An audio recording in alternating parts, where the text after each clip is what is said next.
c'est l'histoire d'un pays qui s'est vu conquérir le monde, l'a éclairé d'idées nouvelles et a très souvent eu une haute idée de lui-même. Je me fais en effet de la France une certaine idée. Elle est quelque chose de très grand. Un pays qui semble pourtant aujourd'hui avoir perdu confiance en lui. Le déclin de notre puissance. L'Australie rompt le contrat du siècle avec la France. C'est vraiment en bon français un coup dans le dos. Pourquoi prend-il tant de temps ce vaccin français ? Dans cette histoire, les Français se sont fait avoir, quoi. C'est un pays qui est partagé entre le doute et une forme de nostalgie de ce qu'il a pu être. La question est, la France est-elle encore une grande puissance ? Et pour y répondre, il faut revenir à un épisode en particulier. 1939. La France est en Europe, en Afrique, en Asie, en Amérique, en Océanie. 13 millions de kilomètres carrés, soit environ 11% de la surface de la Terre. Elle compte 110 millions d'habitants. Son économie est parmi les plus importantes du monde. Et elle possède l'une des armées les plus puissantes. It's the mightiest land force in the world today, the queen of battles, the infantry of France. Bref, en 1939, la France est ce qu'on appelle une grande puissance. Un pays dont le rayonnement politique, économique et militaire influence la direction du monde. Jusqu'à... Et ils ont frappé. L'Allemagne a commencé la guerre. En quelques semaines, l'armée française est battue. Et les autorités se mettent au service de l'Allemagne nazie. J'entre aujourd'hui dans la voie de la collaboration. La France est finalement sauvée par ses alliés. Mais malgré les mouvements de résistance, elle est humiliée et perd sa place parmi les grandes puissances. Ce tremblement de terre entraîne un tsunami dans tout l'Empire français. De plus en plus, les peuples colonisés réclament leur indépendance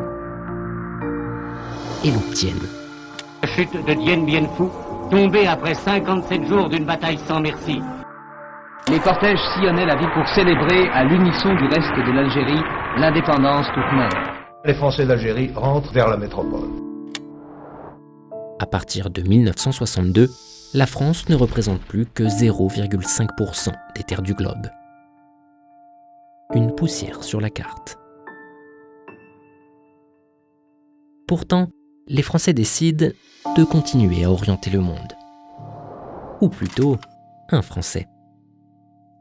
En 1945, les États-Unis et l'URSS sont les grands vainqueurs de la Seconde Guerre mondiale. Pour la plupart des nations du monde, un choix s'impose. Se ranger derrière l'un ou derrière l'autre. Mais le général de Gaulle refuse d'être attaché à qui que ce soit. Il a alors une intuition. Pour rester indépendante, la France doit miser sur sa grandeur. La grandeur, c'est l'idée que la France est un pays à part, qui défend des valeurs tirées de son histoire, comme les droits de l'homme, et que tout ça lui donne un certain rang.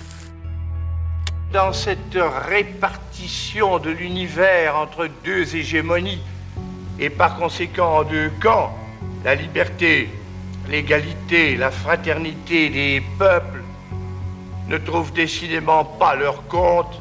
Qui peut les soutenir mieux que nous? Il faut que la France soit la France. Après la guerre, De Gaulle gagne le soutien de Staline et surtout de Churchill pour obtenir un siège de membre permanent au Conseil de sécurité de l'ONU. Alors que la France est encore en ruine, elle devient l'un des 5 pays à avoir un droit de veto à l'ONU. Au début des années 60, après avoir finalement accepté la décolonisation de l'Algérie, la seule issue possible de ce drame complexe et douloureux. De Gaulle part critiquer la domination des puissants partout dans le monde. Il faut laisser chaque peuple disposer à sa façon de son propre destin. 3, 2, 1, feu. Ah oui, en en 1960, alors que seulement 3 pays la possèdent, De Gaulle dote la France de la bombe nucléaire. Grâce à elle, la France abandonne l'OTAN. Ou plutôt le commandement de l'OTAN, une alliance militaire fondée par les États-Unis et plusieurs pays d'Europe contre l'URSS, dont la France est membre depuis 1949. Alors que près de 30 000 militaires américains et leurs familles étaient installés en France, De Gaulle leur demande de quitter le pays. L'inventeur de la grandeur meurt en 1970. Mais pendant encore 20 ans, ses successeurs poursuivent sa politique. Sauf que la boussole de la grandeur fonctionne beaucoup moins quand le monde pour lequel elle a été conçue disparaît. Я прекращаю свою деятельность на посту президента СССР. Dans les années 90, l'effondrement de l'URSS met fin à la guerre froide, et avec elle, au monde des blocs. L'heure est à la mondialisation et à l'émergence de nouvelles puissances qui ne reposent plus uniquement sur des capacités militaires. Des puissances économiques, comme l'Allemagne ou le Japon, des puissances technologiques, comme la Corée du Sud, des puissances démographiques, comme l'Inde ou la Chine, des puissances culturelles ou religieuses, comme l'Iran ou la Turquie. Toutes tissent de nouveaux liens entre elles. En Asie, en Europe, en Amérique, en Afrique.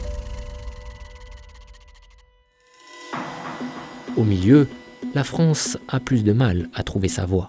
Cette obsession du rang nous pousse à utiliser les vieilles méthodes dans le jeu international, c'est-à-dire notamment à utiliser l'armée.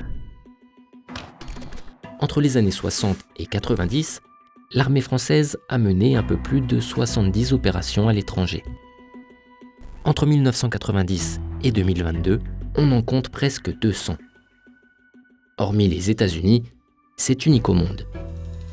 Parmi ces interventions, de plus en plus ne sont plus des guerres ouvertes, mais des opérations de stabilisation, dont le but est de sécuriser un territoire. Or, très rares sont celles qui ont parfaitement rempli leurs objectifs. Ça ne marche pas, et ça n'a marché nulle part.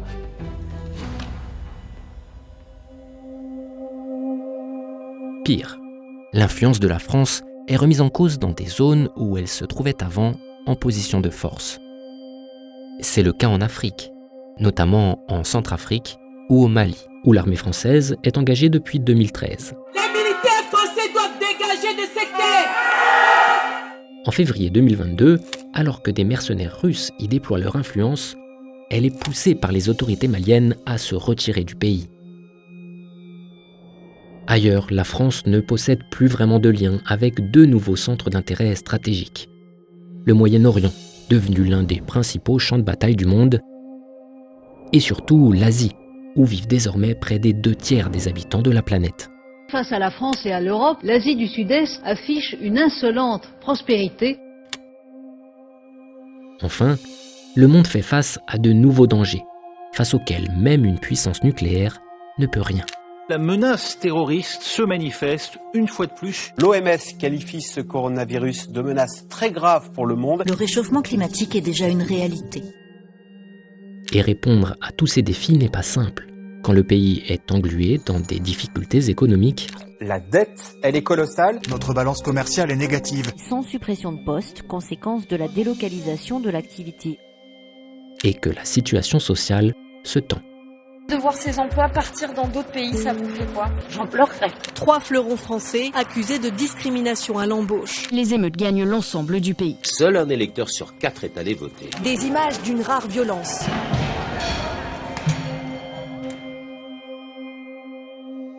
Quand on est une démocratie aussi fatiguée, aussi usée, comment vous pouvez porter une ambition à l'échelle du monde ou de l'Europe? Alors, le monde a changé, certes. Mais la France n'a pas perdu tout espoir de peser sur la direction qu'il prend. Il y a une alternative à la guerre, et c'est un vieux pays. La France d'un vieux continent comme le mien, l'Europe, qui vous le dit aujourd'hui. En 2003, Alors que son allié et la première puissance du monde décident d'envahir l'Irak sur des motifs contestés, la France est l'un des rares pays à s'y opposer publiquement. Et depuis, elle continue de vouloir sortir du lot. À plusieurs reprises, lors de crises ou de rencontres internationales, la France s'est faite remarquer par sa volonté de concilier des intérêts divergents. Après des mois de négociations intenses, l'accord de Paris vient d'être adopté. Coup de poker d'Emmanuel Macron pour tenter de dénouer la crise iranienne. La mission du président français est donc risquée, digne d'un funambule. Et pour peser, la France conserve de sérieux atouts. Elle dispose du troisième plus grand réseau diplomatique au monde, après les États-Unis et la Chine. La France possède aussi le deuxième plus grand empire maritime du monde, grâce à ses territoires ultramarins. Elle reste attractive économiquement. Et puis, elle bénéficie toujours d'un siège permanent au Conseil de sécurité de l'ONU, de la plus grosse puissance militaire d'Europe et de l'arme nucléaire. Et plus largement, d'un héritage, d'une culture encore vive et admirée. C'est toujours vers la France que les regards se tournent quand il est question des droits humains ou des libertés fondamentales. Bon, globalement, les résultats de la politique étrangère française sont assez mitigés. Si l'on reprend les exemples précédents, malgré les efforts de la France, les États-Unis ont quand même envahi l'Irak. Les accords de Paris ne sont pas vraiment respectés. La Russie a quand même envahi l'Ukraine. L'année 2013 a vu se dérouler l'exemple le plus cinglant de ces échecs. La France s'apprête à mener des frappes contre la Syrie de Bachar al-Assad, accusé d'attaques chimiques contre des civils. Mais au dernier moment, le président François Hollande est forcé d'y renoncer, car le président américain Barack Obama a fait volte-face. Il eût fallu intervenir, mais on aurait été totalement isolés dès lors que les Américains ne voulaient même pas nous accompagner dans cette opération. Cet épisode est révélateur d'une tendance de fond. Dans un monde plus complexe, aux menaces parfois globales, la France ne peut plus faire cavalier seule. La France ne peut pas agir seule. Elle a besoin de ses alliés européens et des États-Unis. Dès les années 90, elle s'associe à l'OTAN pour mener des opérations militaires dans les Balkans, en Afghanistan ou en Libye. Et depuis 2009, malgré les critiques des gaullistes, elle a fait son retour au sein du commandement intégré de l'OTAN. Reste un chantier, l'Europe. L'Europe ne compte plus autant qu'auparavant dans le logiciel américain. Rivale systémique pour l'Europe, la Chine est au centre des préoccupations. L'Europe est à nouveau appelée à réagir face aux provocations de la Russie. Tout cela appelle les pays européens à s'unir sur la scène internationale, mais ce n'est pas encore tout à fait le cas. L'Europe, il faut qu'elle puisse se doter d'une défense plus cohérente, il faut qu'elle puisse intervenir sur le plan diplomatique en tant qu'Union européenne. Quand on discute avec les États-Unis, la Chine, la Russie, c'est mieux d'être ensemble sur les mêmes positions que de venir séparément. Alors, la France est-elle encore une grande puissance ? Ce qui compte, c'est pas d'être une grande ou une moyenne puissance, c'est d'être une puissance qui a des valeurs et des principes. Une puissance qui a des buts. La France a toujours des buts. La grandeur du général de Gaulle continue d'être brandie par ses successeurs. La France demeure porteuse d'un message et de valeurs qui résonnent à travers le monde, celui de la Déclaration des droits de l'homme et du citoyen. Elle est au service de l'équilibre et des intérêts de la planète. C'est ça qui va la distinguer des autres. Puissance d'équilibre, au service de la paix et de la sécurité. En cela, elle continue d'être une puissance à part. Mais désormais, peut-être encore plus qu'avant, sa posture de grandeur tient plus du discours que de la réalité.